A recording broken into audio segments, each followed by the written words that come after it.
ሰዋሰው ቅምሻ ከሰዋሰው መተግበሪያና ዩቲዩብ ቻናል የተገኙ ቁም ነገሮች የሚቀርቡበት ሰዋሰው ቅምሻ ዘወትር እሁድ በዚህ ሰዓት።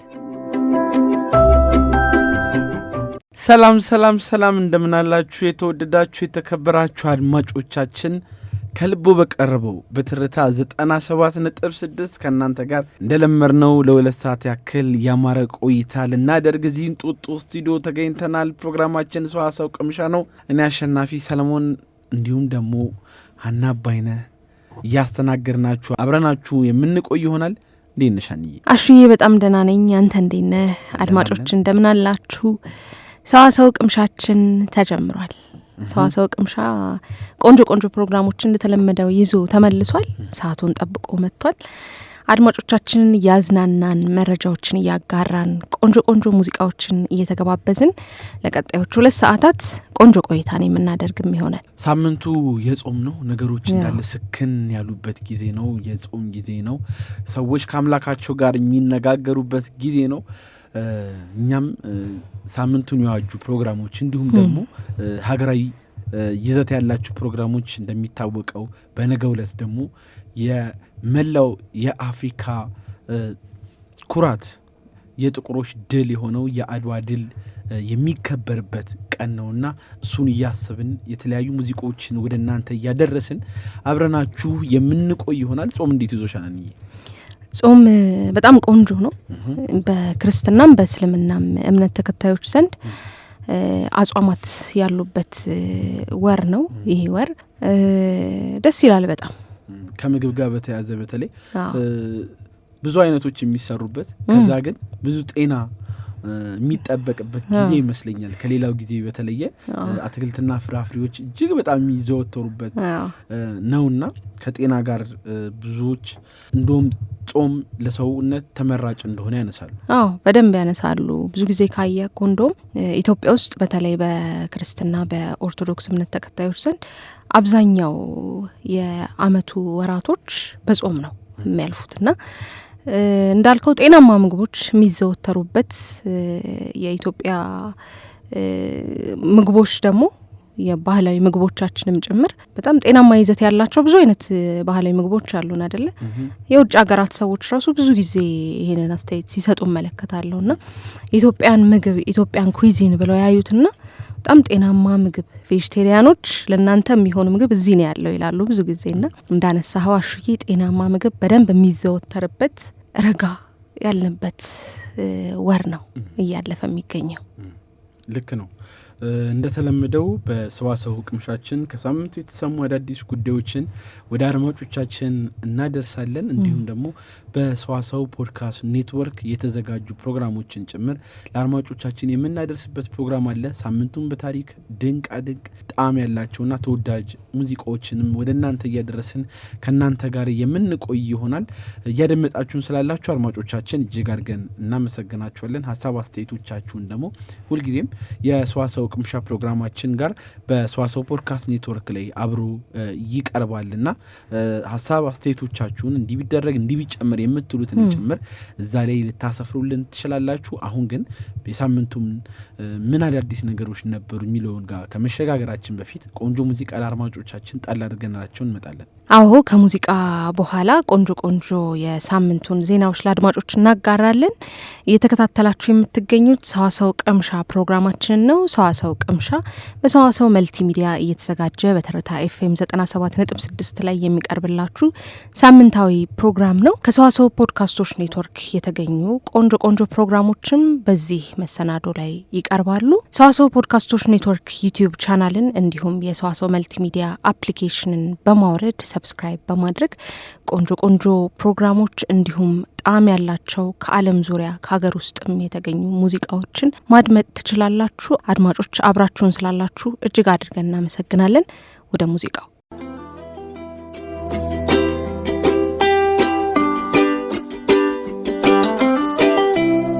ተመልሰን መተናል። አድማጮቻችን ሰዋሰው ቅምሻችን በትርታ 97.6 ላይ እየቀረበላችሁ ይገኛል። አሁን የምንገኝበት ሰዓታችን ደግሞ በዚህ ሳምንት ምን አዳዲስ ጉዳዮች ነበሩ? እጅ ከምን አንዬ? ብዙ አዳዲስ ወሬዎች የተሰሙበት ሳምንት ነው እንደተለመደው።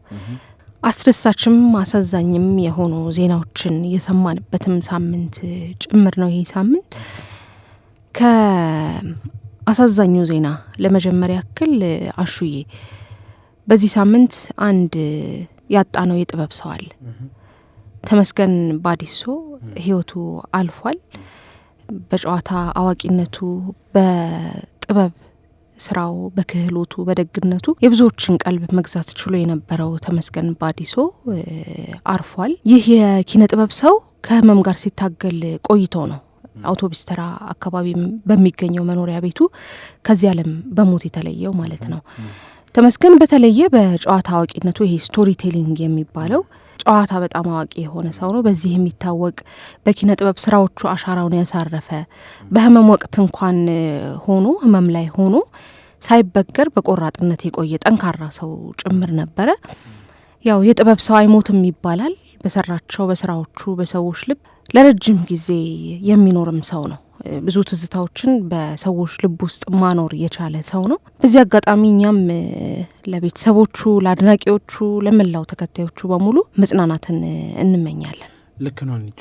ተመስገን ባዲሶ ለብዙዎች የደረሰ የተረፈ ግን ደግሞ የደረሰው ነገር እንትን ሳይከፈል ያልቀረ አይነት ሰው ለኔ ይመስለኛል። ብዙ የኪነ ጥበብ ባለሙያዎችን በምላሹ ከጎኑ ሆነው ሲያግዙት፣ ሲደግፉት በህመም ላይ እንኳን እያለ ሁሌም ያ ጨዋታ አዋቂነቱ ያ ተጫዋችነቱን ሲያስመለክተ ኖሮ በድንገት ያጣነው ትልቅ የኪነ ጥበብ ከያኒ ነው። ለመላው ወዳጅ ዘመዶቹ እኛም መጽናናትን እንመኛለን። ሌላው በዚህ ሳምንት ከተሰሙ ጉዳዮች መካከል አንቺ ምናልባት ተመልክተሽ ከሆነ አሁን ላይ በጣም ቦርሳ ይዘው መንገድ ላይ የሚሄዱ ሰዎች በዝተዋል። ብዙ ሰው ነገሩን እቃውን ሸክፎ የሚሄደው በቦርሳ በሁለት የሚጠለቅ ቦርሳ አሊያ ደግሞ በአንድ እጀታ የሚያዝ ቦርሳ ላይ ነውና ከዚህ ጋር ተያይዞ አንድ ጥናት ከባድ ቦርሳን በአንድ ትከሻቸው አዝለው መዞር ለከፋ የሰውነት መዛባት እንዲሁም ደግሞ የጤና እክል እንደሚያጋልጥ ተሰምቷል።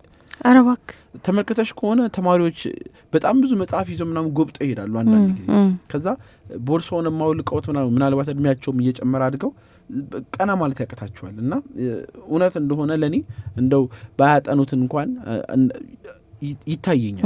ተመልክተሽ ታውቂያለሽ አንቺ? አዎ ከባድ ነው እሱማ። ተሸክመው የሚሄዱ ልጆች እንዳሉ ሁሉ ይሄኛው ደግሞ ትንሽ ከበድ የሚለው በአንድ እጅ ብቻ የሚያዙ ባጎች የሚነገቱ ባጎች እኔንም ይመለከታል። ይሄ በጣም የእናንተ እኮ ቀለ ውስጥ ያሉ እኮ ቀለ ይመስለኛል እንትን ዣንጥላ ሻርፕ ምናምን የሙላስ መሰላቻት የምትሄዱት አይ እንዲሁ ስጫወት ነውና በዕለት ተዕለት እንቅስቃሴያችን ውስጥ እንግዲህ እንደ ላፕቶፖችን፣ መጽሐፎችን፣ ሌሎች ቁሳቁሶችን የያዙ እንግዲህ ከባባድ ቦርሳዎችን በአንድ ትከሻ ብቻ በተለይ አዘውትሮ አንጠልጥሎ ረዥም ጊዜ መጓዝ በሰውነት ቅርጽ እንዲሁም በጤና ላይ ከፍተኛ ጉዳት እንደሚያስከትል ነው የጤና ባለሙያዎች ያሳሰቡት። ታዲያ ይህ ድርጊት በተለይም የሰውነት የተፈጥሮ ሚዛንን በማዛባት በኩል ዋነኛው መንስኤ መሆኑ ሲገለጽ፣ ችግሩ ግን በጊዜ ሂደት ወደማይመለስ የአጥንት የነርፍ ጉዳት ሊያመራ እንደሚችል ጭምር ነው የተጠቆሙና ምናልባት ይህንን እያደምጣችሁ ያላችሁ አድማጮቻችን በተለይ ደግሞ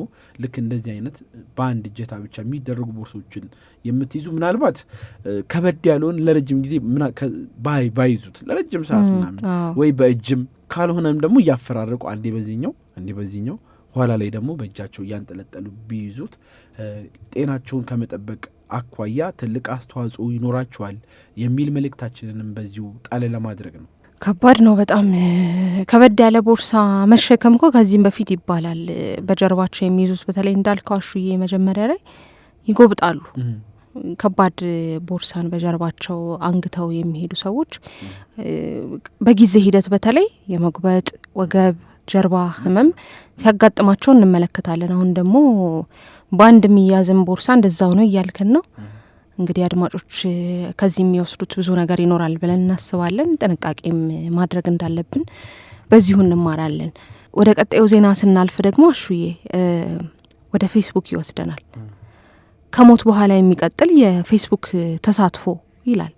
የፌስቡክና የኢንስታግራም እንዲሁም ዋትሳፕ እናት ኩባንያ የሆነው ሜታ ነው እንደሚታወቀው ሜታ የተባለው ካምፓኒ ነው። ታዲያ ሜታ ምን አለ? ተጠቃሚዎች ከዚህ ዓለም በሞት ከተለዩ በኋላም ድምጻቸውን ያጻጻፍ ስልታቸውንና ባህሪያቸውን በመኮረጅ በማህበራዊ ሚዲያ ላይ እንዲቆዩ የሚያስችል አዲስ ቴክኖሎጂ ይፋ አድርግ ያለው ነው የሚለውና በጣም መነጋገሪያ የሆነ ያለ በተለይ በቴክኖሎጂው ዓለም ብዙዎችን እያነጋገረ የሚገኝ ዜና ነው ይሄ። አስበዋል አሹ በህይወት ሳትኖር አንተን ያንተን አጻጻፍ ያንተን ንግግሮች በሙሉ ተከትሎ የሚቆይ አካውንት ሲኖር ከባድ ይመስለኛል በጣም። በ2023 ነበር የተመዘገበው እንዲሁም የፈጠራ መብቱ ወይም ደግሞ ፓተንቱ የተሰጠው በዚሁ በ2023 እንደ አውሮፓውያን አቆጣጠር ነበረ። የቴክኖሎጂ አንድ ተጠቃሚ ታዲያ በህይወት እያለ ያጋራቸውን ጽሁፎች የሰጣቸውን አስተያየቶች ወይም ኮመንቶችና ምርጫዎቹን በአጠቃላይ በመተንተን የግለሰቡን ማንነት የሚወክል የቋንቋ ሞዴል ይቀርጻል። ይህ የተራቀቀ የሰው ሰራሽ አስተውሎት ወይም ኤአይ ሞዴልም ተጠቃሚው በሞት ከተለየ በኋላ በግለሰቡ ስም አዳዲስ ጽሁፎችን የማጋራት፣ ለጓደኞች አስተያየት ወይም ኮመንት የመስጠት፣ በውስጥ መስመር የሚላኩ መልእክቶችን የመመለስ እንዲሁም የግለሰቡን ድምጽና ምስል በመጠቀም የቪዲዮ ጥሪዎችን የማድረግ አቅም እንዳለው በሰነዱ ላይ ተገልጿል። በህይወት ባትኖርም በፌስቡክ ህያው ነህ ማለት ነው አይደለ? የቴክኖሎጂ ዋነኛ ፈጣሪ ተደርገው ስማቸው የሰፈረው እንግዲህ የሜታ ቴክኖሎጂ ዋና ኦፊሰር አንድሪው ቦስወርዝ ናቸው። ኩባንያው ግን በአሁኑ ወቅት ቴክኖሎጂውን ወደ ስራ የማስገባት እቅድ እንደሌለው ገልጿል። የኩባንያው ቃል አቀባይ ለቢዝነስ ኢንሳይደር እንደተናገሩት ከሆነ የፈጠራ መብቱ የተመዘገበው ሀሳቡን በባለቤትነት ለመያዝ ብቻ እንደሆነና ለጊዜው ወደ ተግባር የመቀየር ፍላጎት እንደሌላቸው አብራርተዋል።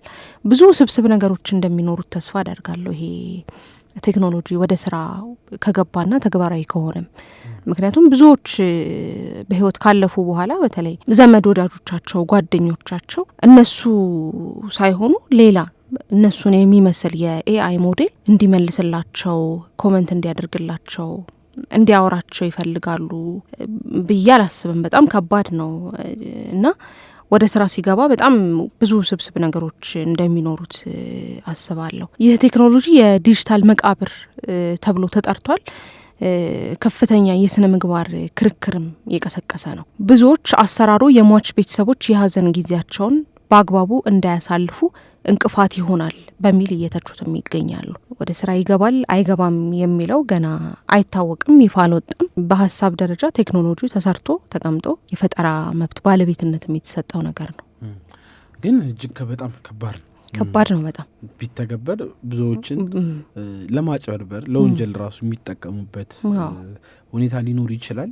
ነገር ግን ፈጠራው ይበል የሚያሰኝና የሚያስገርም ነው። ዘመን አመጣሽ ማንነው ነገር የለም። በየቀኑ እለት እለት ተኝተን በተነሳን ቁጥር አዳዲስ ነገሮችን እንሰማለን። ይሄኛው ደግሞ ከነዛ መካከል ውስጥ ደግሞ አንደኛው ጉዳይ ነው። እጅግ በጣም ጥሩ መረጃ ደረሽን። ሌላው በዚህ ሳምንት በተለያዩ በተለይ በነገው ዕለት በታላቅ ድምቀት በሚከበረው የካቲት 23 የአድዋ ድል ከቅኝ አገዛዝ ያልተሞከርንበት ያልተደፈርንበት ታሪክ ሁሌም የሚያስታውሰውን ጊዜ በተለያዩ የስነ ጽሁፍ የግጥም እንደዚሁም ደግሞ ኪነ ጥበባዊ ዝግጅቶች ሲዘጋጁ ቆይተዋል። በነገው ዕለትም ትላልቅ መድረኮችና ትላልቅ የሀሳብ ውይይቶች እንደሚኖር ተስፋም እናደርጋለን። በተለይ የዛን ጊዜ ከጦርነት ነጻ ነበር ይሆን ነው። አሁን ግን ከደህንነት ነጻ የምንወጣበትን ራሳችንን የምንለውጥበትን ሀገርን ወደ ተስፋ የምናሻግርበትን ጊዜ ላይ ነው እጃችን ላይ ያለውና ሁላችንም በንቃት መማር መስራት አለብን የሚል መልእክቶችም የተለያዩ የማህበራዊ ሚዲያዎች አንቂዎች እየገለጹ ነው የሚገኘውና ከዚሁ በማስቀደምም እንኳን ለአድዋ ድል በሰላም አደረሳችሁ የሚል መልእክታችንን ያው ነገ ስለማንገኝ ለማስተላለፍ እንወዳለን። ቀደም ብለን ያለው እኛ ነን የምንሆነው እንደውም አይደል? እንኳን አደረሳችሁ ለነገው የአድዋ ድል በዓል። የጥቁሮች ድል የኢትዮጵያውያን የመላው ኢትዮጵያውያን ድል የሆነ ትልቅ ቀን ነው። በደማቅ ሁኔታ እንደተለመደው ይከበራል ብለንም እናስባለን። እንኳን አደረሳችሁ በድጋሚ ልክ ነው አድማጮቻችን እያደመጣችሁት የምትገኙት በትርታ 97.6 ወደ እናንተ የሚቀርብላችሁ ሰዋሰው ቅምሻችን ነው። በሰዋሰው ቅምሻችን የተለያዩ ጣዕም ያላቸው ሙዚቃዎችን ወደ እናንተ እናደርሳለን። ታዲያ አሁን አንድ ሙዚቃ ተገባብዘን እንመለሳለን። አብራችሁን ቆዩ።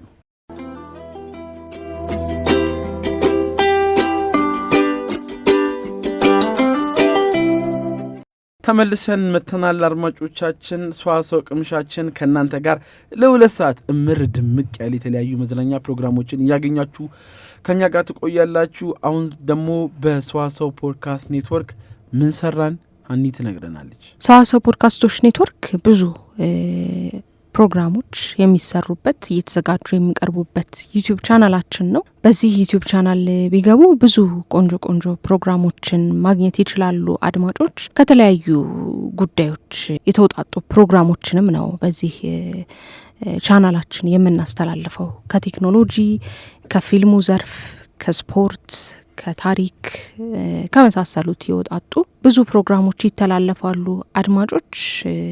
ብዙ አማራጮች አሏችሁ ለማለት ነው በዚሁ አጋጣሚ። ታዲያ በዚህ ሳምንት የሰራናቸውን ፕሮግራሞች አጠር አድርገን ወደ እናንተ እናደርሳለን። አሁን የመጀመሪያው በሰዋሰው ፖድካስቶች ኔትወርክ ስር በሚገኘው ሰዋሰው ሳይንስ ኤንድ ቴክኖሎጂ ዩቲዩብ ቻናል ላይ ተዘጋጅቶ የቀረበው ኢኮሜርስ ምንድን ነው የሚለው ቴክኖሎጂን የተመለከተ ቪዲዮ ነው።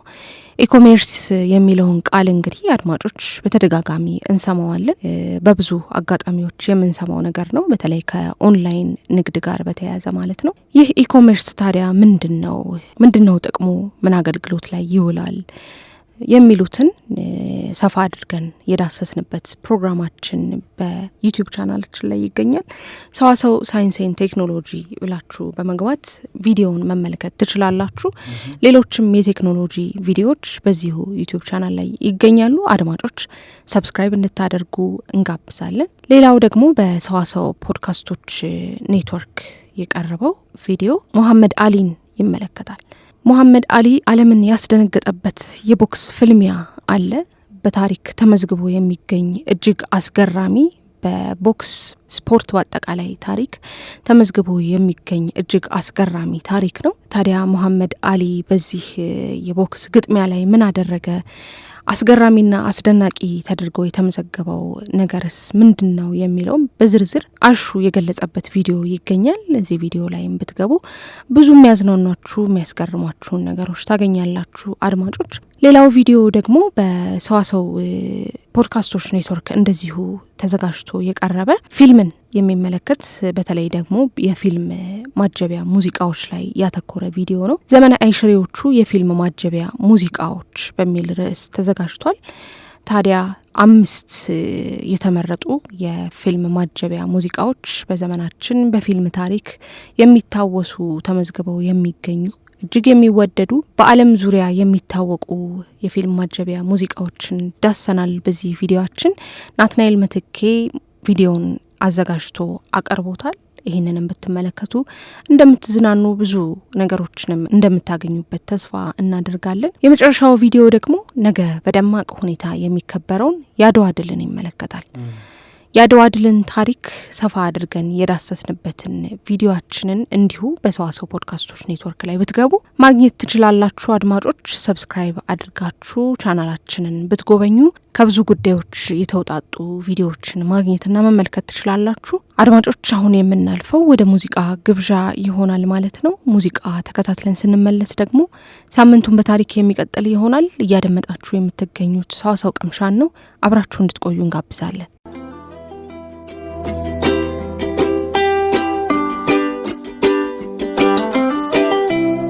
ተመልሰን መተናል አድማጮች። እያደመጣችሁ የምትገኙት ሰዋሰው ቅምሻን ነው። በትርታ ኤፍኤም 97.6 ላይ እንገኛለን። ሰዓቱ የሳምንቱን በታሪክ ነው። በዚህ ሳምንት በታሪክ ምን ጉዳዮች ተከናውነዋል የሚለውን የምናስቃኝበት ሰዓታችን ነው። ከሀገር ውስጥም ከውጭም ያገኘናቸው ታሪካዊ ጉዳዮች አሉ ይዘን መተናል።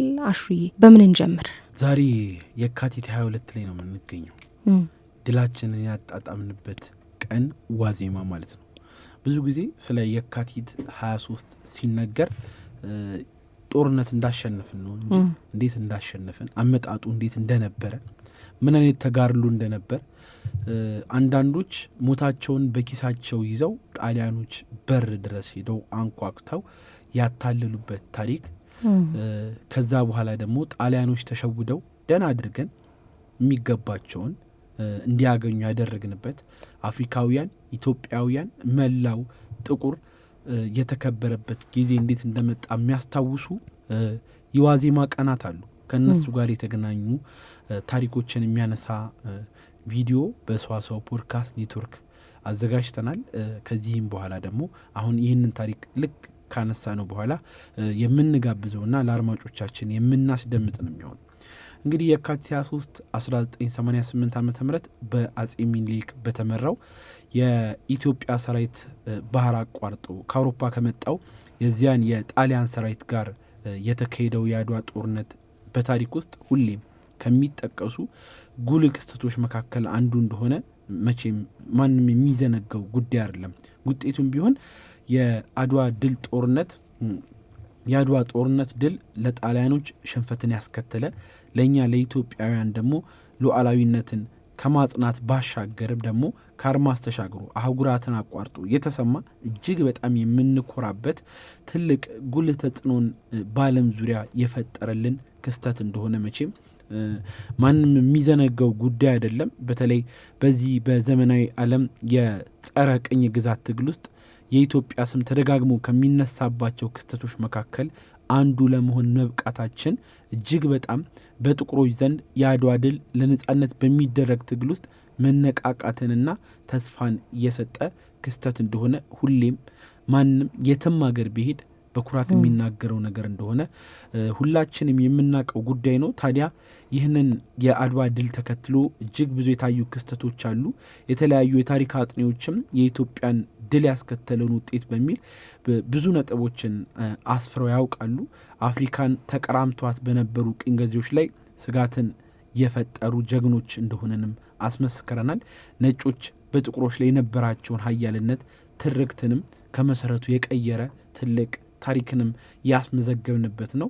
የአድዋ ጦርነት የመራው የታላቁ ጀነራል ባራቲየሪ ውድቀት ሆኖ ለሽንፈቱ ክስ ተመስርቶበት በአደባባይ የተዋረደበትም ሁነኛ ጊዜ ነውና ሁሌም ቢሆን አፋችንን ሞልተን የምንናገርለት ምናልባት ከታሪክ ከመናገር አልፈን አሁን ደግሞ እኛ ወጣቶች አሁን ላይ ያለን ትውልዶች ደግሞ ሌላ ታሪክ ሰርተን ሀገራችን የምናስከብርበት ጊዜ እንዲመጣ በትህትና እየጠየቅን አሁንም በድጋሚ በነገው ዕለት ለሚከበረው ለመላው አፍሪካውያን፣ ለመላው ጥቁሮች፣ ለመላው ኢትዮጵያውያን ድል የሆነንን ለአድዋ ድል እንኳን በሰላም አደረሳችሁ እያልን ከዚህ በማስቀጠል ከጦርነቱ ከድሉ ዋዜማ የነበሩ ቀናቶች ምን ይመስላሉ የሚለውን ያልተሰሙ ታሪኮች ለአድማጮቻችን አድርሰናቸው እንመለሳለን።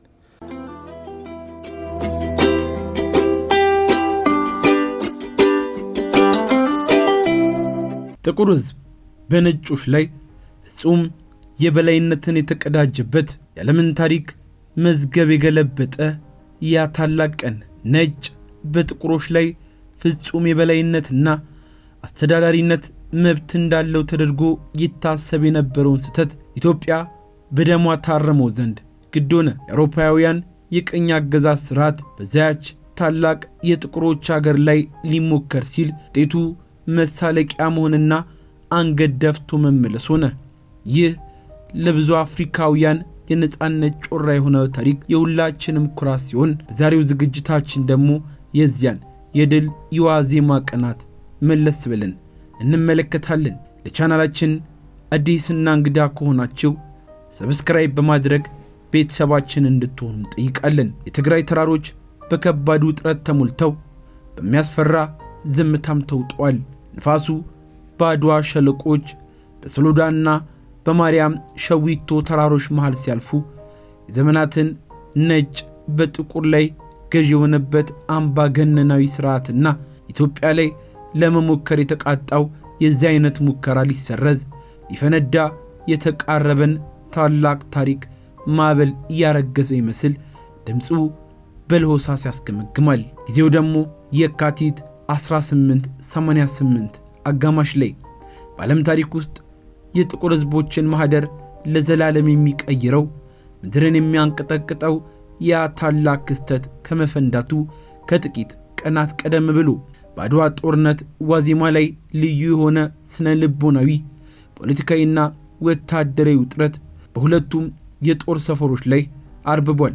ከየካቲት አጋማሽ ጀምሮ በአድዋ ዙሪያ የሰፈረው የኢትዮጵያ ሰራዊትና በሳውሪያ የመሸገው የጣሊያን ጦር ልክ እንደ ተቆጡ አውሬዎች ፊት ለፊት ተፋጠውም ነበር። እቴጌ ጣይቱና አጼ ሚኒሊክም የሰራዊቱ ስንቅ በከፍተኛ ጥንቃቄ በጥበብ እያስተዳደሩ ቢሆንም ከሰሜን እስከ ደቡብ ከምስራቅ እስከ ምዕራብ ከመላው ኢትዮጵያ የተሰባሰበው ከ100 ሺህ በላይ የሚገመተው ሰራዊት በአንድ ቦታ ላይ ለረጅም ጊዜ በመስፈሩ ምክንያት የምግብ አቅርቦት እጅጉን ተመናምኖም ነበር። የካቲት 17 ቀን ግን ይህ የሎጂስቲክ ችግር ጣሪያ የነካበትም ቀን ሆነ።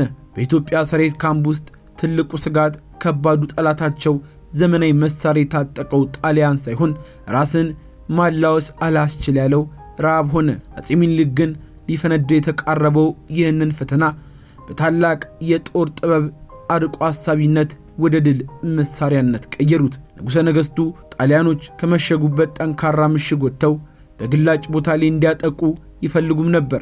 ምክንያቱ ደግሞ በምሽግ ውስጥ ያለን ከዛም በመትረየስ በዘመናዊ መሳሪያ የተጠናከረን ጦር እንዲህ ባለ ሁኔታ ያባበሉ ማጥቃት ራስን ማጥፋት መሆኑን በሚገባ ተረድተውታል። ስለዚህ የሰራዊቱ ስንቅ ማለቅና መሰልቸት እንደ ትልቅ የስነ ልቦና ጦርነት መሳሪያ አድርገው በመጠቀም መላዘየዱ። በእነዚህ አስጨናቂ የዋዜማ ቀናት ውስጥ የኢትዮጵያ የስለላ መረብ በዓለም ታሪክ አቻ የማይገኝለት እጅጉን አስገራሚ ሥራ ሰርቷል። እዚህ መረብ ዋነኛ ተዋናይ እንደዚሁም የጠላትን ልብ ሰርስሮ የገባው ጀግና ባሻ አዋሎም ሐረጎም ነበሩ። ሞታቸውን በኪሳቸው ይዘው ወደ ጣሊያኑ ጀነራል ኦሬስቴ ባራቴሪ ካምፕ በድፍረት በመሄድ የተሳሳተ መረጃን እንደማር እያጣፈጡ ይግቱት ጀመር። የሚኒሊክ ሰራዊት ስንቅ አልቆበታል፣ በረሃብ አለንጋ እየተገረፈ ነው።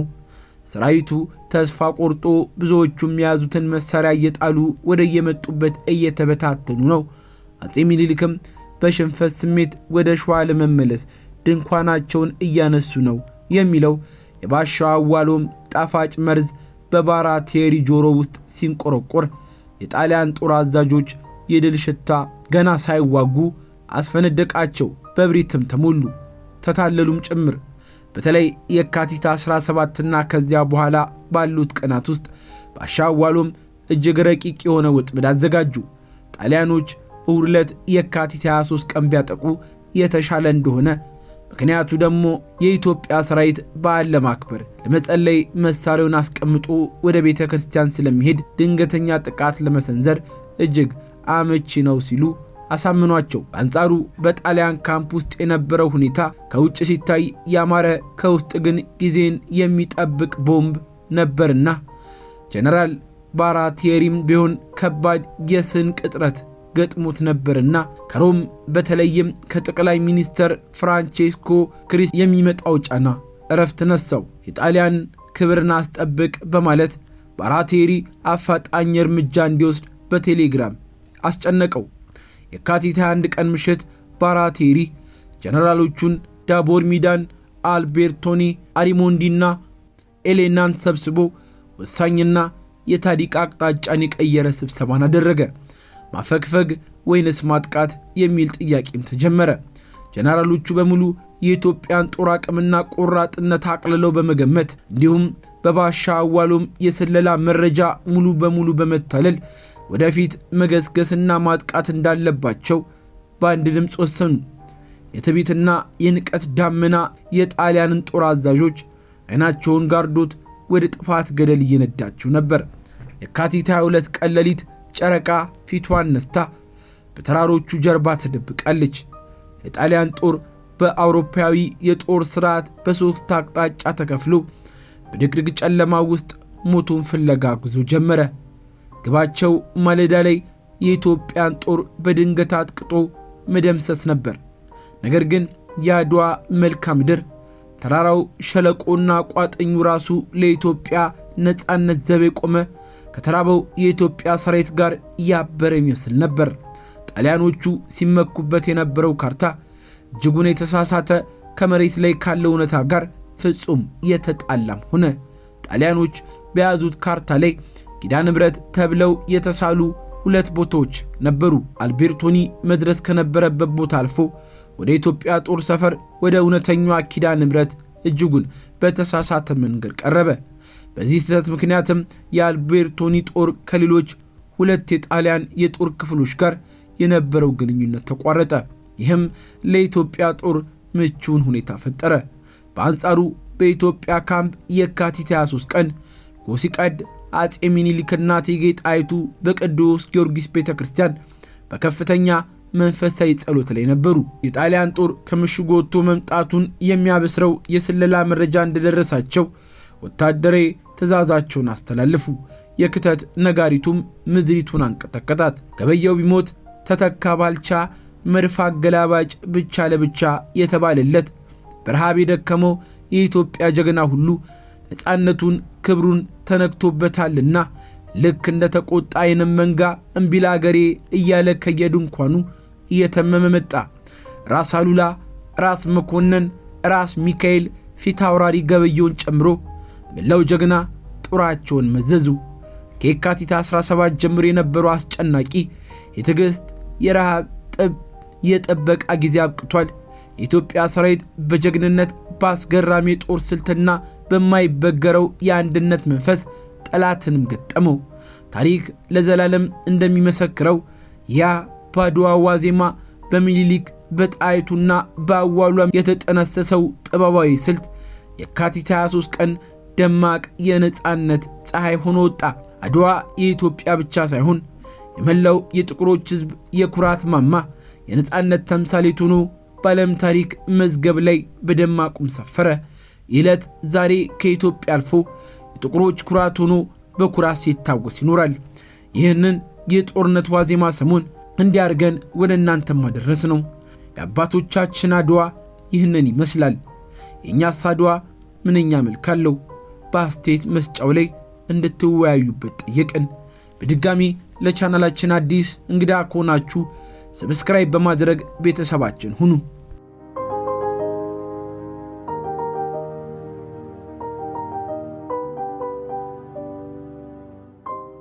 ተመልሰን መተናል። አድማጮቻችን የምንገኘው ሳምንቱን በታሪክ ወደ ኋላ መለስ ብለን ጊዜያትን እያስታወስን ነው የምንገኘው። በማስከተል ደግሞ ሌላ ታሪክ የተሰነደውን ሀኒታ ደርሰናለች። ቀጣዩ ደግሞ ወደ ውጪ ይወስደናል። ታዋቂውን የቴክኖሎጂ ሰው ስቲቭ ጆብስን ይመለከታል። ስቲቭ ጆብስ ፌብሩዋሪ 16 ቀን 1947 ዓመተ ምህረት ነበረ የተወለደው። በዚህ ሳምንት ማለት ነው። አሜሪካዊ ስራ ፈጣሪ የፈጠራ ሰው እንዲሁም የአፕል መስራች በመሆኑ የሚታወቅ ባለራዕይ የቴክኖሎጂ ሰው ነበር። እንደ ማኪንቶሽ፣ አይፖድ፣ አይፎን፣ አይፓድ እና የመሳሰሉ ባሉ ምርቶቹ የግል ኮምፒውተርን፣ የስማርት ስልኮችን፣ የሙዚቃና የዲጂታል ሚዲያ ዘርፎችን በመለወጥ ረገድም ወሳኝ ሚና እንደተጫወተ የሚታወቅ ሰው ነው። ጆብስ ከዚህ በተጨማሪ የፒክሳር አኒሜሽን ስቱዲዮ ዋና ስራ አስፈጻሚ የነበረ እንደሆነ ይታወቃል። በዚህ ኃላፊነት ላይ በነበረበት ወቅትም እንደ ቶይ ስቶሪ ያሉ ዝነኛ ታዋቂ ተወዳጅ ፊልሞች እንዲሰሩ ትልቅ አስተዋጽኦ አድርጓል። በፈጠራ ችሎታው ለዲዛይን በነበረው ልዩ ትኩረት እንዲሁም ትልቅ ውጤት በተሰማራበት ዘርፍ ትልቅ ውጤት ለማምጣት በነበረው የማይበገር ጥረት የሚታወቀው ስቲቭ ጆብስ ታዲያ በዚህ ሳምንት ነው የተወለደው ማለት ነው። ከዚህ ጋር አያይዘን ስቲቭ ጆብስን እየተመለከተ አንድ ቪዲዮ በሰዋሰው ፖድካስቶች ኔትወርክ ላይ ሰርተናል። እሱም ፕሮግራም አሁን ወደ አድማጮች እናደርሳለን። በድጋሚ ቪዲዮውን መከታተል ከፈለጋችሁ አድማጮች በሰዋሰው ፖድካስቶች ኔትወርክ ዩቲዩብ ቻናል ስር በሚገኘው በሰዋሰው ሳይንስና ቴክኖሎጂ ዩቲዩብ ቻናል መከታተል ትችላላችሁ። አብራችሁን ቆዩ። አሁንም ሳምንቱን በታሪክ ይቀጥላል።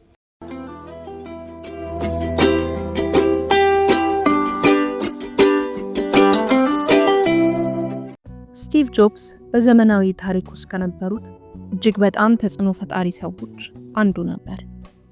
ሀሳቦቹ የምንግባባበትን፣ የምንሰራበትንና የምንማርበትን እንዲሁም ራሳችንን የምናዝናናበትን መንገድ የቀረጹ ናቸው። ሰዎች ስለ ፈጠራ ሲናገሩ ብዙውን ጊዜ ስሙን ያነሳሉ። ምክንያቱም ስቲቭ ጆብስ ቴክኖሎጂን ከመሳሪያዎች ባሻገር በሆነ መንገድ ተረድቶታል።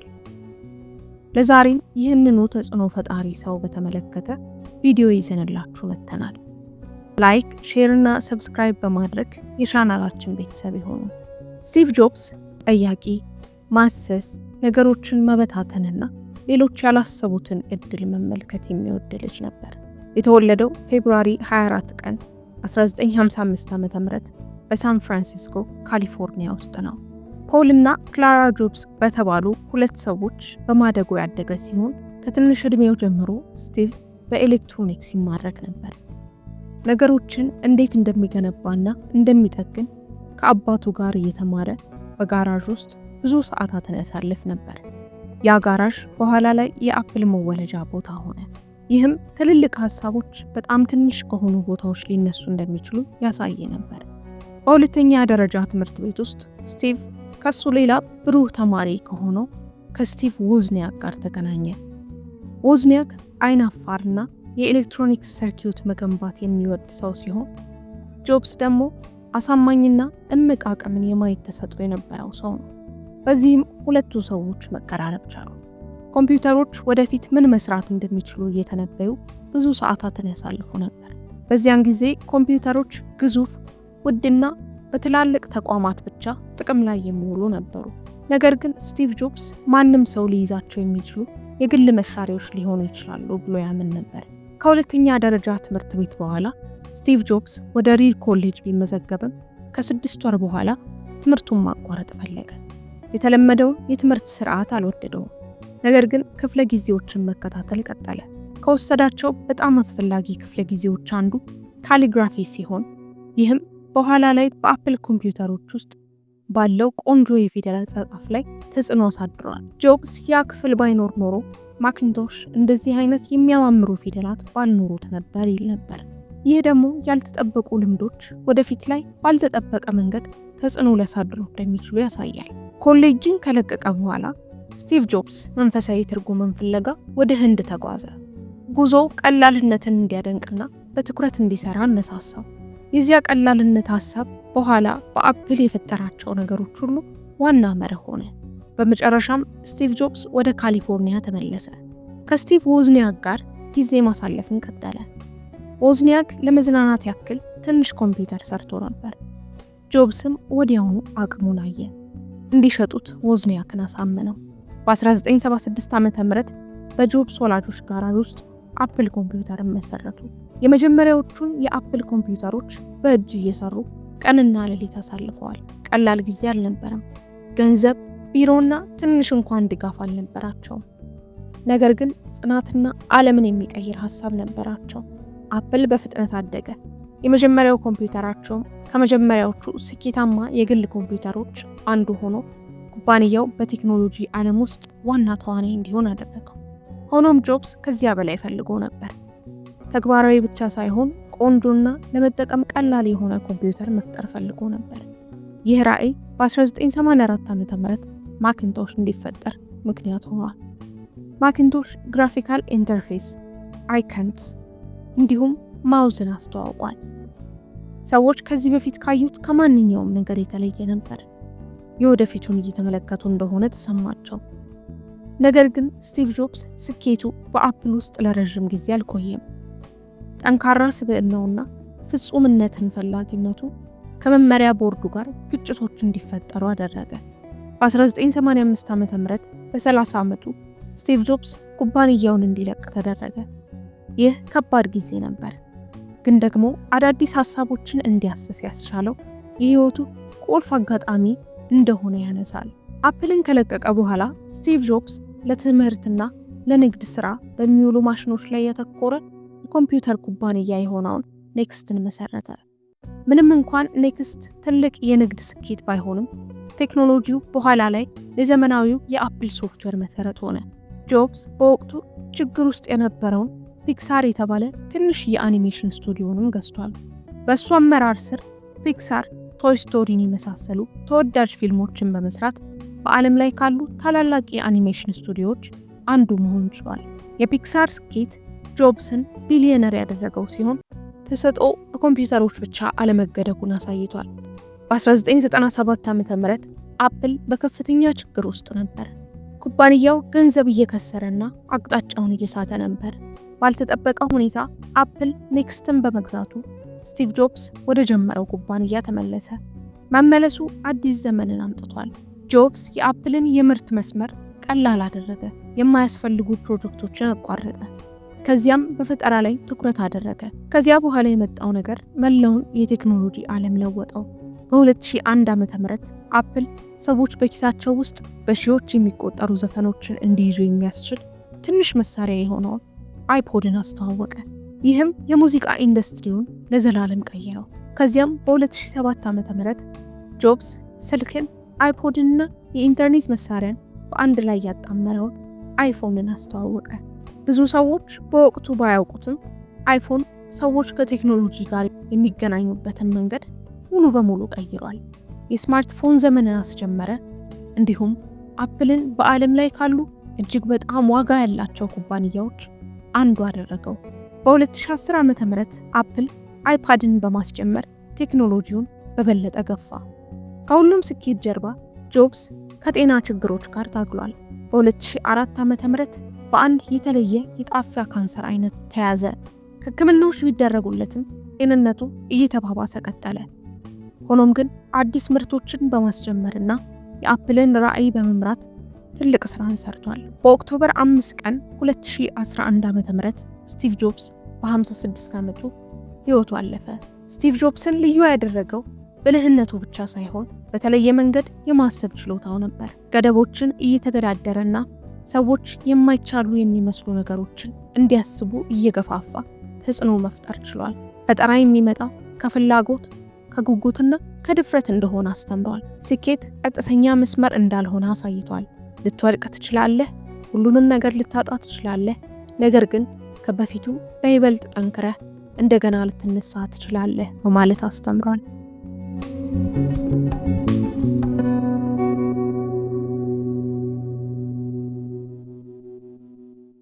ቆንጆ ፕሮግራም ሰምተን ተመለስን። ከስቲቭ ጆብስ ጋር የተያዙ ጉዳዮችን ሰማን። ብዙ እንደተማራችሁበትም ጭምር ተስፋ እናደርጋለን። ከዚህ በማስቀጠልም ሳምንቱን በታሪክ ይቀጥላል። ሌላው የሳምንቱን በታሪክ ጉዳያችን ደግሞ አሹዬ ናይኪን ወይም ደግሞ ናይክ ተብሎ በተለምዶ የሚታወቀውን ብራንድ ይመለከታል። ፌብሩዋሪ 26 1974 ዓ.ም ነበር የናይክ ዋፍል ትሬነር የተባለ የጫማ ምርት የፈጠራ መብት ባለቤትነት ወይም ፓተንቱን ያገኘው። ቀላል ነገር ሊመስል ይችላል። ነገር ግን ለናይክ ተቋም ትልቅ ተርኒንግ ፖይንት የሚባል ወይም ደግሞ ማርሽ ቀያሪ የነበረ ጊዜ ነው። የዋፍል ትሬነር ምርቱ ማለት ነው።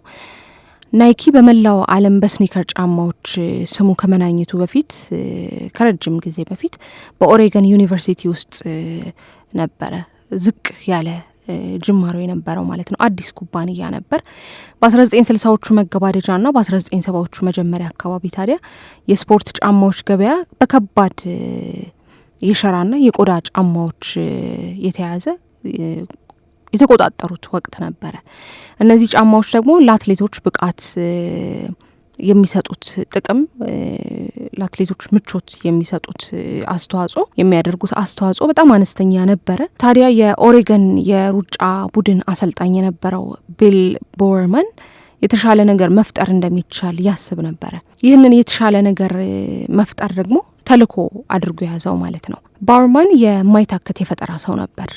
እሱና አንድ ፊል ናይት የተባለ ጓደኛው በገበያ ላይ ካሉት ሁሉ ይልቅ ቀላል፣ ፈጣንና ለአትሌቶች ምቹ የሆነ የሩጫ ጫማን የመፍጠር ህልም ነበራቸው። ታዲያ ከባድ ቁሳቁሶችን በቀላል የናይለን ጨርቆች በመተካትና አፈጻጸምን ለማሻሻል የጫማውን ሶል ወይም ተረከዝ ቅርጽ በመቀየር ሙከራዎችን ማድረግ ጀመሩ። አንድ ቀን ጠዋት ታዲያ ቢል ቦወርማን ባለቤቱ ባርባራ ዋፍል የተባለውን ምግብ ስትሰራ ተመለከተ። ታዲያ ምንድን ነው ያሰበው? በዚህ በዋፍል መጋገሪያው ላይ የነበረ የፍርግርግ ቅርጽ ነበረ። ይህንን ቅርጽ ዘቅዝቀን ብንጠቀመው ብሎ አሰበ። ጫማ ላይ ይህንን መጠቀም አሰበ ማለት ነው። ምን ያክል የፈጠራ ሰው እንደነበረ ይህ ሰው ከዚህ መመልከት ይቻላል። ከዛ ይህንን ተመልክቶ ነበረ የመጀመሪያውን የናይክ ዋፍል ትሬነር እንዲሰራ መንገዱን የከፈተው ማለት ነው። ከዚህ በኋላ የናይክ ጉዞ አላቆመም። የከፍታ ጉዞ አላቆመም። እጅግ ብዙ ዛሬም ድረስ ጥቅም ላይ የሚውሉ የዋፍል ትሬነርን ጨምሮ ሌሎችም የጫማ አይነቶችን ለተጠቃሚዎች እያቀረበ ይገኛል። ናይክን በተመለከተ ታዲያ አሹ አንድ ቆንጆ ሰፋ ያለ ቪዲዮ አዘጋጅቶልናል። እጅግ ግሩም በሆነ ሁኔታ ተዘጋጅቶ የቀረበና የተተረከው ይህ ፕሮግራም ከዚህ በመቀጠል ይቀርባል። አድማጮች የትም እንዳትሄዱ። እጅግ ብዙ መረጃዎችን፣ ብዙ አዝናኝ፣ አስገራሚ፣ ከዚህ በፊት ያልተሰሙ በናይክ በኩል ብዙ ያልሰማችኋቸውን ጉዳዮችም ትሰማላችሁ፣ ታገኙበታላችሁ። አሁንም አብራችሁ እንድትቆዩ እንጋብዛለን። ከፕሮግራሙ ስንመለስ ታዲያ የመጨረሻ ፕሮግራማችን የሆነውን ድንቃ ድንቅን ወደ እናንተ የምናደርስ ይሆናል። ወደ ፕሮግራሙ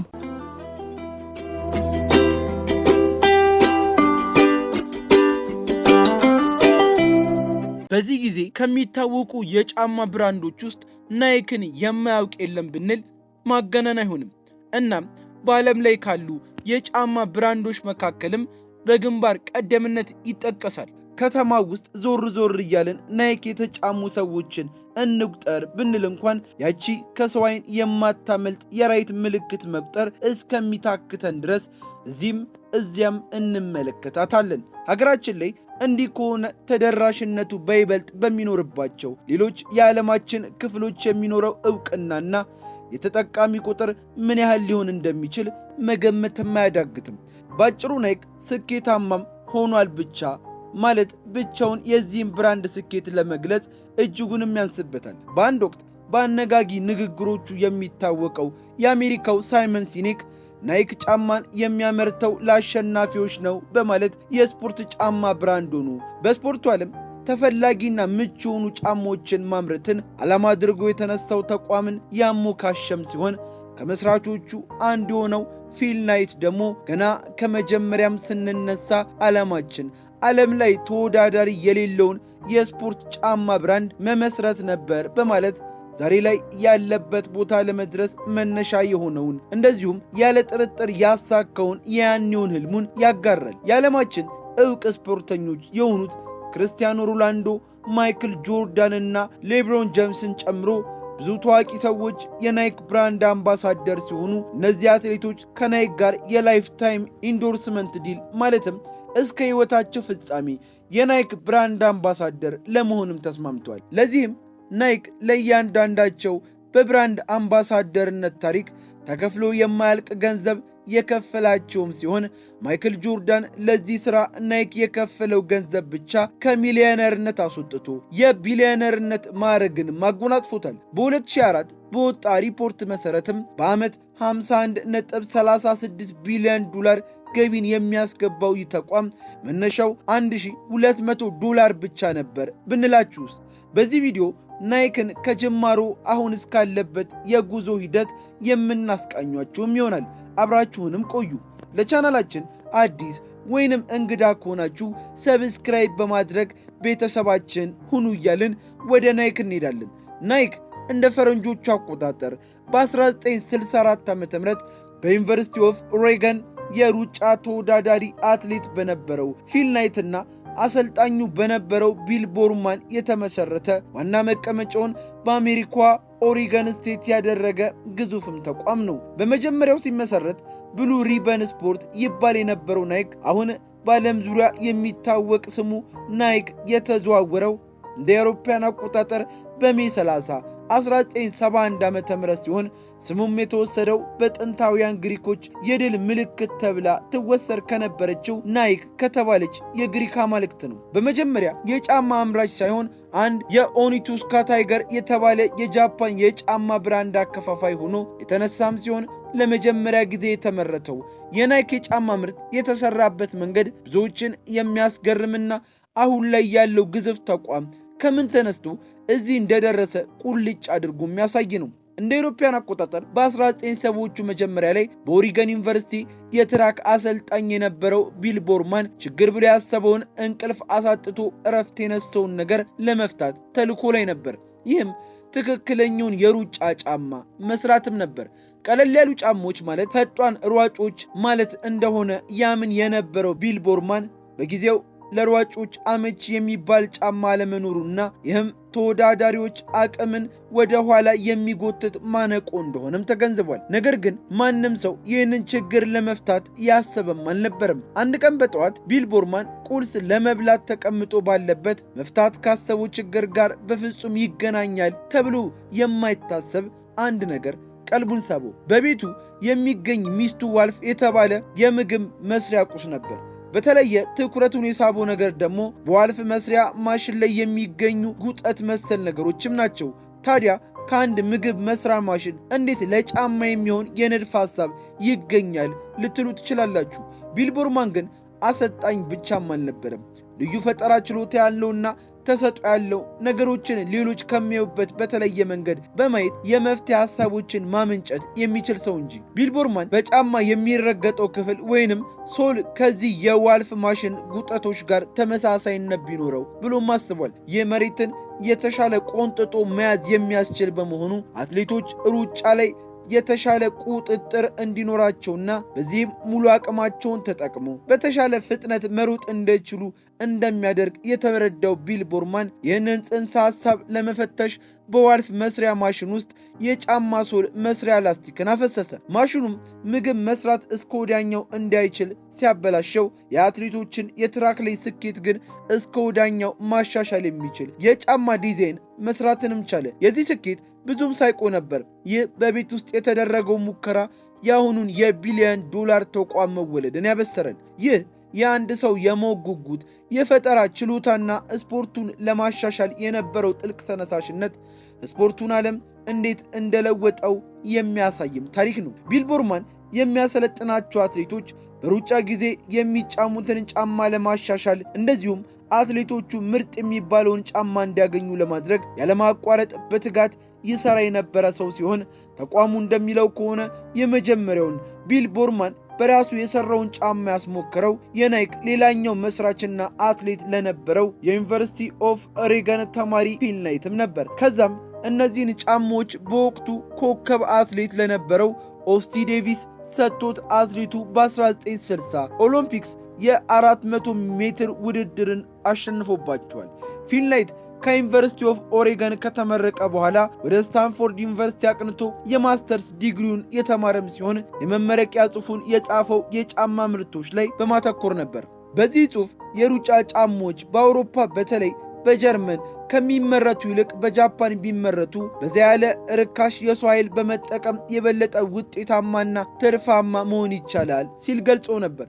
ፊል ናይት ይህንን በወረቀት ሊያሰፍረውን ሐሳቡን በተግባር ለማሳየት የማስተርስ ዲግሪውን ጨርሶ ከተመረቀም በኋላ በ1962 ዓ.ም ወደ ጃፓን ተጉዞ የነበረም ሲሆን በዛም በጃፓን ይመረት የነበረውን ታይገር የተባለውን የመሩጫ ጫማ ብራንድ ወደ አሜሪካ ለማስመጣት ስምምነትንም ፈጸመ። ቢል ቦርማን የፊል ናይት ሐሳብና የቢዝነስ እቅድን ደግፎታል። እሱም እንደ ፊል ናይት በጀርመን ይሰሩ የነበሩ ጫማዎች ምንም እንኳን ገበያው ላይ ተፈላጊ የነበራቸውና ጥሩ የሚባሉ ቢሆንም ረከስ ባለ የሰው ኃይል በድጋሚ መሰራት የማይችሉ ግን አይደሉም ብሎ ያምን ነበር። እንዲያውም በጥራት ሆነ በተፈላጊነት ከነሱ የበለጡ ጫማዎችን ሰርተው ለገበያ ማቅረብ እንደሚችሉም ያስብ ነበር። ከዚህ በኋላ ፊል ናይትና ቢል ቦርማን በጃንዋሪ 25 ብሉ ሪበን ስፖርትስ የተባለውን ተቋም 50-50 ድርሻ ወስደው የጀመሩም ሲሆን ካምፓኒው ሲመሰረት ፊል ናይት ብሉ ሪበን ስፖርትስ ያመረታቸውን ጫማዎች በመኪና ጭኑ እየተዘዋወረም ይሸጥ ነበር። በ1965 ቢል ቦርማን ጫማዎችን ለሚያስመጡበት የጃፓኑ ታይገር የጫማ ማምረቻ አዲስ የዲዛይን ሐሳብን አቀረበ። ዲዛይኑ በጫማዎቹ የፊትና የኋላ ቦታዎች ላይ ምቾትን የሚሰጡ ስፖንጆች እንዲካተትበት የሚያስቀምጥ ሲሆን ውጫዊ አካሉ ደግሞ ጠንካራ ጎማ እንዲሆን የሚል ነበር። ይህ ታይገር ኮርቴክስ የተባለ የጫማ ዲዛይነር እጅግ ስኬታማ የሆነም ሲሆን ምንም እንኳን የኋላ በብሉን ሪበን ስፖርትስና ታይገር በተባለው የጫማ አምራች መካከል አለመግባባትን ያስነሳ ቢሆንም በ1967 በሼልፍ ላይ ከቀረበበት ጊዜ ጀምሮ ከፍተኛ ሽያጭን ማስመዝገብም የቻለም ነበር። ጫማው በጥንካሬውና ውበትን የተላበሰ በመሆኑ በብዙዎች ዘንድ ተወዳጅነትንም አተረፈ። የዚህን ጫማ ስኬት አጣጥመው ሳይጨርሱ ግን ብሉ ሪበን ስፖርትስ እና ታይገር የተባሉ ተቋማት አለመግባባት ውስጥም ገቡ። ለዚህ አለመግባባት ሁለቱም ተቋማት አለኝ የሚሉትን አስቀምጠው የነበሩም ሲሆን የብሉ ሪበን ስፖርትስ መስራቹ ፊል ናይት ኦኒቱስካ ታይገር የተባለው ተቋም ከኛ ጋር ብቻ የነበረውን ስምምነት ጥሶ ከሌሎች በአሜሪካ ከሚገኙ የጫማ አስመጪዎች ጋር ስምምነት ፈጽሟል። ይህ ደግሞ የኛን የታይገር ብራንድ ብቸኛ አስመጪነት የሚጋፋ ነው ሲልም ከሰሰ። በተቃራኒው ደግሞ የታይገር የተባለው ተቋም ብሉ ሪበን ስፖርትስ ናይክ በሚል ስም እየተንቀሳቀሰ የኛን ታይገር ኮርቴክስ የተባለ የጫማ ዲዛይን በራሱ ስም ለመሸጥ ሞክሯል ይልም ነበር። በዚህ ምክንያት በ1971 ብሉ ሪበን ስፖርትስ እና ታይገር በይፋም ተለያዩ። ይህንንም ተከትሎ ኦኒቱስካ ታይገር የተባለው ተቋም ብሉ ሪበን ስፖርትስ ላይ ክስ የመሰረተም ሲሆን ፍርድ ቤቱ ግን ለማንም ሳይወስን ሁለቱም በተለያየ ስም ጫማ ዲዛይኑን እያመረቱ እንዲሸጡም ወሰነ። ከዚህ በኋላ ብሉ ሪበን ስፖርትስ በይፋ ስሙን ናይክ ብሎ የጫማ ገበያውንም ተቀላቀለ። በመጀመሪያ ፊል ናይት የካምፓኒውን ስም ዳይሜንሽን 6 ሊለው ፈልጎ የነበረም ሲሆን ነገር ግን በብሉ ሪበን ስፖርት ውስጥ ተቀጥሮ ይሰራ የነበረው ጄፍ ጆንሰን ያቀረበው ከአንዲት የግሪክ አማልክት የተወሰደ ናይክ የተባለ ስምን ይበልጥ በመወደዱ ተቋሙ ናይክ ተብሎ ሊጠራም ችሏል። ከዚህ በመቀጠል ትልቁ ስራ የነበረው ጥሩ ተቋሙን የሚመጥን ሎጎ መፈለግም ነበር። ፊል ናይት በፖርትላንድ ስቴት ዩኒቨርሲቲ ውስጥ የምትገኝ ካሎሪን ዴቪስ የተባለች የዲዛይን ተማሪ ጋር በመሄድ ስለ ተቋሙ አስረድቷት የተቋሙን ሐሳብና ራዕይ የሚያስተላልፍ ሎጎ እንድትሰራለትም ጠየቃት። ፊል ናይት የካሎሪን ዴቪስ ሐሳብ የሆነውን የራይት ምልክት በመጀመሪያ ያልወደደም ሲሆን ነገር ግን በጊዜ ሂደት እንደሚወደው በማመን ተቀበላት። ካሮላይን ዴቪስም ለዚህ ስራዋ $35 ተቀበለች። የፊል ናይትና የካሮላይን ዴቪስ ግንኙነት ከዚህ በኋላ ግን አላበቃም። ፊል ናይት በጊዜ ሂደት ካሮላይና ዴቪስ የሰራችው ሎጎ ዲዛይንን እየወደደው በመምጣቱ ለሷ የሚሆን የምስጋና ፓርቲ በማዘጋጀት በዛኔ $1 ሚሊዮን የሚገመት ድርሻን በናይክ ተቋም ውስጥም ሰጣት። ከዚህ በኋላ ነበር የናይክ አንዱ መስራች ቢል ቦርማን በሚስቱ የዋልፍ መስሪያ ማሽን ላይ የናይክን የመጀመሪያ ጫማ ሰርቶም የነበረው። አሁን ላይ ዋልፍ ትሬነርስ ለሚባሉ የናይክ ምርቶች አባት የሆነው ይህ የቢል ቦርማን በዋልፍ ማሽን ላይ የተሞከረው የጫማ ዲዛይንም ነበር። ይህ የጫማ ዲዛይን ልክ እንደ መጀመሪያው ታይገር ኮርቴዝ የተባለ ጫማ ስኬታማ መሆን የቻለና ናይክ ቀጥሎ ለሚሰራቸው ዲዛይኖች ሁሉ መሰረትን የጣለም ሲሆን ከዚህ በኋላም የናይክ ተቋም ለገበያ ቀርቦ ፊል ናይትና ቢል ቦርማን ጥቂት የማይባል ገንዘብን ለማትረፋቸው ምክንያት ሆኗል ሊባልም የሚችል ነው። ናይክ በ1978 ያስተዋወቀው የኤር ቴክኖሎጂ በጫማ ምርት ከታዩ ቴክኖሎጂዎች ትልቅ ቦታ የሚሰጠውም ሲሆን ይህ ምርቶችን የሚሰጥ ቴክኖሎጂ በጫማ ውስጥ በሚሰሩ ትናንሽ በጋዝ የሚሞሉ የአየር ፖኬቶች የሚሰራ ነው። ይህ ቴክኖሎጂ በሚገርም ሁኔታ ማሪዮን ፍራንክ ሩዲ በተባለ የኤሮስፔስ ኢንጂነር የተሰራም ሲሆን ይህ ሰው ከ1960ዎቹ ጀምሮ ይህንን የቴክኖሎጂ ሐሳብ ለብዙ የጫማ ካምፓኒዎች ሲያቀርብ ቆይቶ ተቀባይነትን ሳያገኝም ቀርቷል። በመጨረሻ ግን የናይክ አንዱ መስራች የሆነው ፊል ናይት ይህንን ሐሳቡን ተቀብሎ ስራ ላይ እያዋለም ሲሆን ይህም በመጀመሪያው ናይክ ቴልዊንድ በተባለ ጫማ ላይ ተሞክሮ ውጤታማ በመሆኑ ኤር ማክስ ለተባሉ ታዋቂና እጅግ ተወዳጅ ምርቶች መጀመር ምክንያትም ሆኗል። ከዚህ በኋላ ናይክ በአትሌቲክስ ስፖርት የመጀመሪያ ተመራጭ የጫማ ብራንድ እንዲሆን ያደረገው ነበር። ከዚህ በኋላ ናይክን የሚያስቆመውም አልነበረም። በስኬት ጉዞ ውስጥ የማይረሱ ከሚባሉ ክስተቶች ውስጥ ናይክ በ1988 ጀስት ዱ ኢት የሚለውን መሪ ቃሉን ያስተዋወቀበት ጊዜም ሲሆን የዚህ መሪ ቃል መነሻ አወዛጋቢው የነበረም ነው። በ1988 በናይክ ተቋም ውስጥ የማስታወቂያ ባለሙያ የነበረው ዳን ዊዴን ይህንን መሪ ቃል ለተቋሙ ማኔጅመንት እንደ ሐሳብ አቅርቦ ተቀባይነትን ካገኘ በኋላ ሐሳቡን ያገኘው በወቅቱ አንድ በአሜሪካ በብዙዎች ግድያ ከተወነጀለው ጌሪ ጊልሞር የተባለ ሰው መሆኑንና ይሰውም በፖሊስ ተይዞ ተተኩሶበት ሊሞት ሲል ከተናገረው የመጨረሻው ሌትስ ዱ ኢት ከሚለው ንግግሩ መሆኑን ብዙዎችን ያስገርምም ነበር። ናይክ በቀለም ያቀረበው የታዋቂ ሰዎች ድጋፍ ከመፈክሩ የበለጠ ኃይለኛ ሆኖም የተገኘም ሲሆን ናይክ እንደ ታይገር ውድስ፣ ኮቤ ብራይንትና ሌብሮን ጄምስ ያሉ አትሌቶችን በመጀመሪያው የሥራ ዘመናቸው በማስፈረም ወርቅም አስመዝግበዋል። ናይክ ከመሪ ቃሉ በተጨማሪ በዓለማችን ዕውቅ ከተባሉ ሰዎች ጋር የተፈራረማቸው የማስታወቂያ ሥራዎችን ከምንም ጊዜ በላይ ተቋሙን ስኬታማ ያደረጉም ሲሆን ታይገር ውድስ፣ ኮቢ ብራይንት እንደዚሁም ሌብሮን ጄምስን የመሳሰሉ የባስኬትቦል ተጫዋቾች ጋር ገና ለባስኬትቦሉ አዲስ እየነበሩ መፈራረሙ እነዚህ አትሌቶች ጋር አብሮ ማደግ እንዲችልም አስችሎታል። ከማናቸውም በላይ ትልቅ የሚባለው ስምምነት ግን ማይክል ጆርዳን ከተባለው የባስኬትቦል ንጉስ ጋር ያደረገም ሲሆን ናይክ ማይክል ጆርዳን ገና ብሎ ባስኬትቦል ሊጀምር ሲል ቀድሞ የታላቁን የባስኬትቦል ተጫዋች ችሎታውን በመረዳት በ1984 የማስታወቂያ ስምምነትን አድርጓል። ማይክል ጆርዳን ምንም እንኳን ከዛ በፊት የናይክ ምርት የሆኑ ጫማዎችን ተጫምቶ የማያውቅና ከአዳዲስ ጫማዎች ጋር ሌላ ስምምነትን ለመፈጸም ተስፋ ያደረገ የነበረ ቢሆንም ናይክ ለተጫዋቹ ለ5 ዓመት በየዓመቱ $500,000 እንደሚከፍለው፣ 2 መርሴዲስ መኪኖችን እንደሚሰጠው እንዲሁም በፈለገው መልኩ ለሱ ብቻ ተብለው ጫሞች እንደሚሰሩለት ቃል ስለገባለት ሳያንገራገር ስምምነቱን ፈጸመ። ናይክ ቀድሞ የተማመነበት ማይክል ጆርዳን እንደታሰበው በባስኬትቦሉ እጅግ ስኬታማ መሆን የቻለም ሲሆን ይህ ስምምነት ናይክ በታሪኩ ካወሰናቸው ትክክለኛ ውሳኔዎች በመጀመሪያ ደረጃ ሊቀመጥ የሚችልም ነው። በማይክል ጆርዳን ስም ናይክ የጀመራቸው የኤር ጆርዳን ምርቶች ገና በአንድ ዓመታቸው $100 ሚሊዮን ገቢን ማስገባት ችለው የነበረም ሲሆን ለናይክ ዋነኛ የገቢ ምንጭ መሆንም ችለው ነበር። አሁን ላይ የናይክ ኤር ጆርዳን ምርቶች ተጫዋቾች ባስኬትቦል ካቆመ ከ20 ዓመታት በኋላ እንኳን ለካምፓኒው በቢሊዮን የሚቆጠሩ ዶላሮችን የሚያስገቡ ናቸው። በ2021 ብቻ ናይክ ከነዚህ ምርቶች $5.1 ቢሊዮን ገቢን ማግኘት ችሎ የነበረም ሲሆን የማይክል ጆርዳን የዚህን ገቢ 5% በማግኘት $255 ሚሊዮን ወደ ኪሱ ማስገባትም ችሏል። ከዚህ ሁሉ የናይክ ስኬት ጋር ግን ከስሙ ጋር ተያይዘው ሲነሱ የቆዩ አወዛጋቢ ጉዳዮችም የሚረሱም አይሆኑም።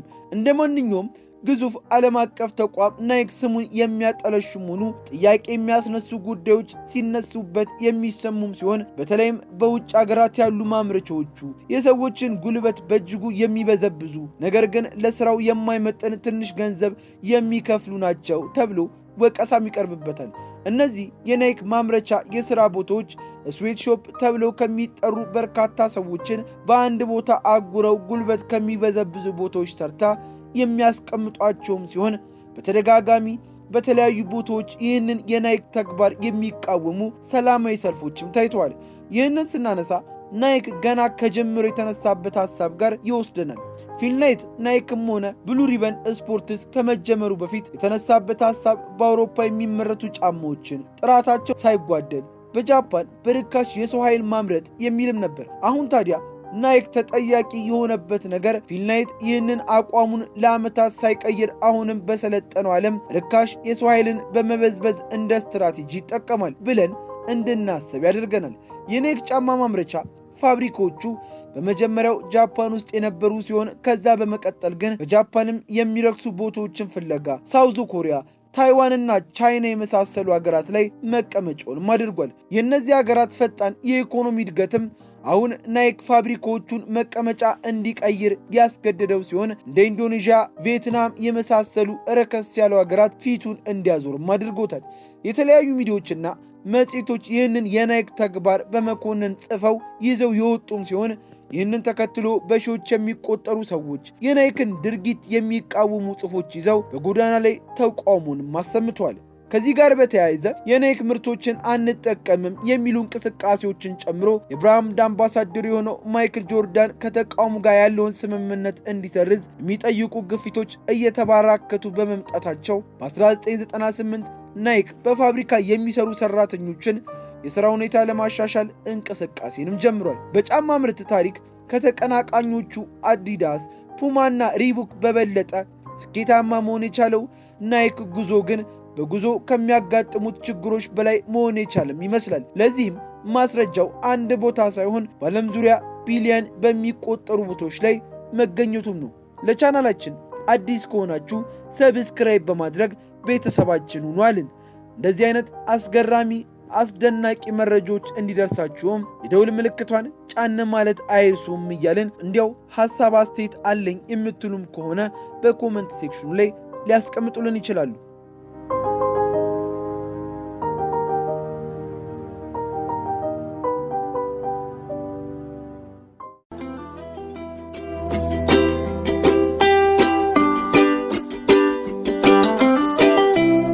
አድማጮች ተመልሰን መጥተናል። እያደመጣችሁ የምትገኙት ሰዋሰው ቅምሻን ነው በትርታ ኤፍኤም 97.6 ላይ። አሁን ሰዓቱ የድንቃ ድንቅ ነው። አሹዬ ምን ይዛሃል ዛሬስ? ዛሬ ወደ ሀገረ ብራዚል እናምራለን። እጅግ አንድ አስገራሚ ክስተት የተሰማበት ጉዳይ የዓለም የማህበራዊ ሚዲያውን አውታር እያነጋገረው ነው የሚገኘው። ነገሩ እንዲህ ነው። በብራዚል ካስካቬል ከተማ የሚኖር አንድ ግለሰብ እንግዲህ በሁለት አደገኛ ውሾች ይያዛል። ለህይወቱ በሚያሰጋ ሁኔታ ነው እነዚህ ውሾች ሊያጠቁት ሲታገሉት ሲነክሱት የነበረውና ለህይወቱ በሚታገልበት ወቅት ግን በድንገት በኪሱ ውስጥ የፈነዳ ስልክ ህይወቱን እንደታደገው ነው የተሰማው። ነገሩ እንዲህ ነው። ሬናልዶ የተባለው ወጣት መካኒክ ነው። ከዛም እንደተለመደው ወደ ስራው እያመራ ነበር። ታዲያ በድንገት ግን ያደፈጡ ውሾች እሱን ለመተናኮል ለመንከስ በከፍተኛ ሁኔታ በከፍተኛ ፍጥነት ከፍተኛና አስደንጋጭ የተባለ ጥቃት ይሰነዝሩበታል። ሁኔታው ግን እንደ ሌሎች አይነት አባረሻቸው የሚመለሱ አይነት ውሾች አልነበሩም። እጅግ አደገኛ ናቸው። ውሾቹ መሬት ላይ ጥለውት በጭካኔ እየነካከሱት ጭምር እንደነበረ ቪዲዮዎች ወጥተዋል። ይሁን እንጂ ውሻው በድጋሚ እግሩን ለመንከስ በጣም አንገቱ ላይ ሳይቀር ንክሻ እንዳጋጠመው ነው የተሰማው። ኋላ ላይ ራሱን እየተከላከለ ባለበት ሰዓት ውሻው እግሩን ለመንከስ ጥረት ሲያደርግ በኪሱ ውስጥ የነበረውን አዲስ የገዛው ስልክን ውሻው አብሮ ይነክሷል። በዚህ አጋጣሚ ነው ከ20 ቀን በፊት የገዛው ስልክ ባትሪው በከፍተኛ ሁኔታ በዚህ ውሻ ንክሻ ያጋጠመውና ይፈነዳል። ፍንዳታው የሬናልዶን ቁምጣውን ያቃጥሏል። በእግሩ ላይም መጠነኛ ጉዳት ይደርሳል። ነገር ግን ያልተጠበቀ ፍንዳታ እነዛ ለመግደል በሚመስል ያህል ሲነክሱት የነበሩት ውሾችን ጭሱ ፍንዳታውም እጅግ ስላስደነገጣቸው እሱን ለቀው እንዲሸሹ ምክንያት ሆኗል። ታዲያ በደረሰበት ፍንዳታ ቢደናገጥም ውሾቹ በራቁበት ቅጽበት ተጠቅሞ ከአካባቢው ለማምለጥም ለፖሊስ ለመደወልም እንደ በቃ ጭምር ነው ይህ ሰው የተናገረውና በአብዛኛው የኤሌክትሮኒክስ መሳሪያዎች መፈንዳት እንደ አደገኛ አደጋ ቢታይም ለዚህ ብራዚላዊ ግን ስልኩ የህይወት አዳኝ እንደሆነችለት ነው የተሰማው። የሚገርም ነው በጣም። አንዳንድ ጊዜ በምን መንገድ ከከባድ ሁኔታዎች እንደምንወጣና እንደምንተርፍ አናውቅም። ይሄም ከነዛ ውስጥ አንዱ ይመስለኛል። አንዱ ምሳሌ የሚሆን ነው። አሹዬ በጣም እናመሰግናለን እናደረስከን መረጃ። አድማጮች እስካሁን ድረስ ስትከታተሉ የቆያችሁት ሰዋሰው ቅምሻ ፕሮግራማችንን ነው። ሰዋሰው ቅምሻ በሰዋሰው ፖድካስቶች ኔትወርክ ተዘጋጅቶ በትርታ ኤፍኤም 97.6 ላይ በየሳምንቱ የሚቀርብላችሁ ፕሮግራም ነው። ሳምንት በሌሎች ፕሮግራሞች እስከምንገናኝ ድረስ መልካም ሳምንት፣ መልካም የአድዋ ድል በዓል እንመኛለን። ሰላም ቆዩን።